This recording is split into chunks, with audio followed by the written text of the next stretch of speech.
right, let's talk about Aidan Hutchinson. So people saying Aidan Hutchinson is buns, cheeks, trash since signing that extension. Also, the tackle from the Giants has something to say. I'm gonna wait to do that video to see if I can get that clip of exactly what he said. I read it, but I mean, he closed the game out with a sack. I mean, people see what, Brian Burns, he had 13 sacks this season, right?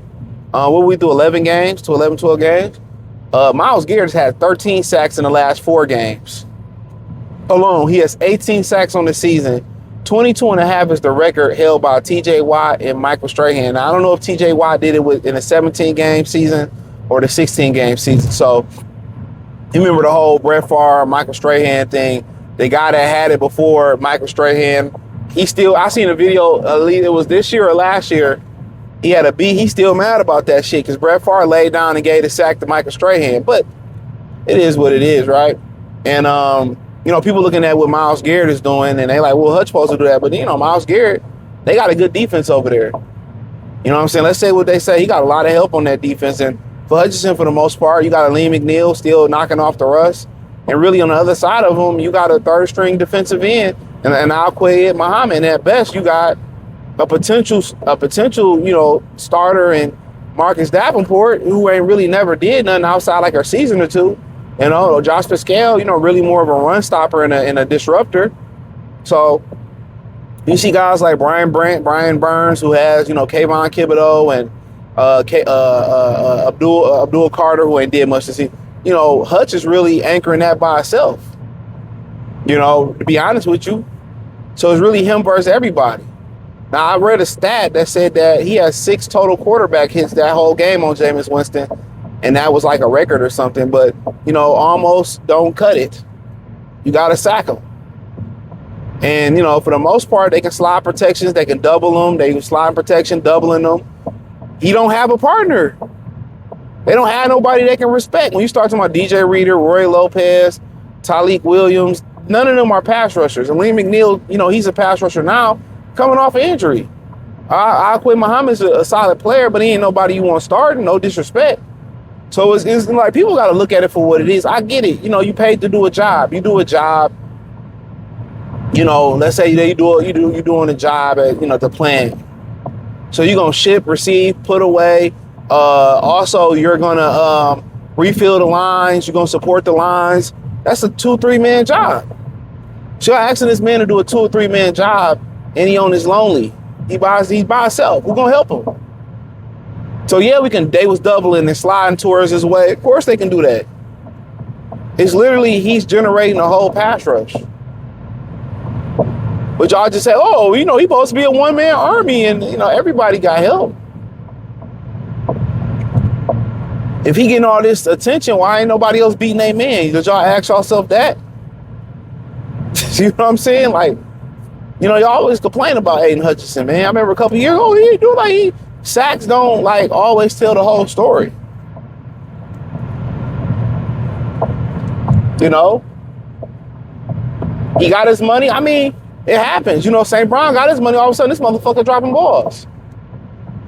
J-Mo got his money. He ain't been nowhere to be found. And that's the thing about paying guys. A lot of times they pay them and psychologically they relax. Jerry Lindner had to wait for his money. Look what he doing.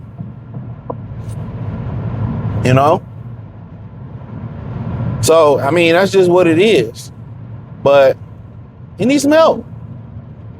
So whether they start scheming pressure up, they wait on Davenport, Pascal to come back. I mean, a lot of his help was down before the season even started. Pascal, Enrique, Davenport. I mean, shit, that was 3 guys you counting on to help them out right then and there. What do you want the man to do? But he got 8-9 sacks. Still ain't bad. What about what? Even in the regular season 5 games to go. He get 4 sacks with 5 games to go. What is he at? I don't know what he at right now. Say 8, 9, 10, 11, 12. 12. He get 12 sacks. I mean, 12 sacks, and you the only pass rusher on the team for the most part. Coming off a broken leg. What else y'all want? He played the run well. I mean, after, so get him some help.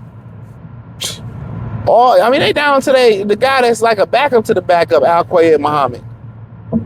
Come on, man. Like, come on. Let's tell. That's like when somebody tell a story and they don't tell the story in its entirety. Let's tell the whole story. What y'all want from the man? He got no true pass rushers on the inside, no true pass rushers on the other side. Who can he run to when he need help? So they can say we top at pressures and like get him some help. And I clearly, it wasn't no help to be fucking had. Oh, the kid from Boise State went down. It wasn't no help to be had. All the guys they was thinking about drafting or moving up and getting, they ain't doing shit. Pierce, Carter, Green, they ain't doing shit. Shamar Stewart. So you can't point and say, oh, you know what I'm saying? Like, and a lot of times, pass rushers hit the ground running in the league. But, so for some people, it take time. Some receivers hit the ground running. Some receivers, it take time. But y'all do this shit every year. Y'all act like players don't go through injuries and they don't have lives on and off the field. Sometimes your work affects your regular life affects you at work. These are humans. They're not robots. You know what I'm saying? They got a lot of shit going on. They dealing with whole problems. They dealing with money problems still, believe it or not. They dealing with family begging them for money. They going through personal shit, self-inflicted wounds that's not self-inflicted. That's just the game. They gonna go through bad stretches, ankle injuries, leg injuries that they're not gonna speak about or put on the injury report. Y'all gotta understand that. A lot of y'all ain't played football. You always injured. When training camp start, like your body ain't gonna feel right until the off season. Shit, to be honest, man, by the time your body you feel normal, it's time to go to mini camp and on training camp and t-shirts and short camp. That's just a fact. It's a grind, bro. So think about how that affects your ability to play with your kids. That affects your ability if you a hiker, you a hunter, you know what I'm saying? Or you like playing intramural sports, you like basketball, you like golf. Like sometimes you can't even get out the bed to do those things. You know what I'm saying? So think about the psychological pressure that puts on the brain. Where I physically can't even do shit that I want. My life, my job is in my life. You can say, well, they get all that money. Money ain't everything. Money ain't everything. Frank Ragnar, happy as hell, hunting deer and shit. Some of them injuries you get, they don't go away. They nag. You feel them. I done had lifting injuries where I stopped lifting for 2 years. I still feel those injuries. Took 3-4 years for them to heal. Without me ever lifting at that time. So you got to understand, man, like a lot of y'all go to the gym right now and do a little light workout. Y'all hollering and screaming.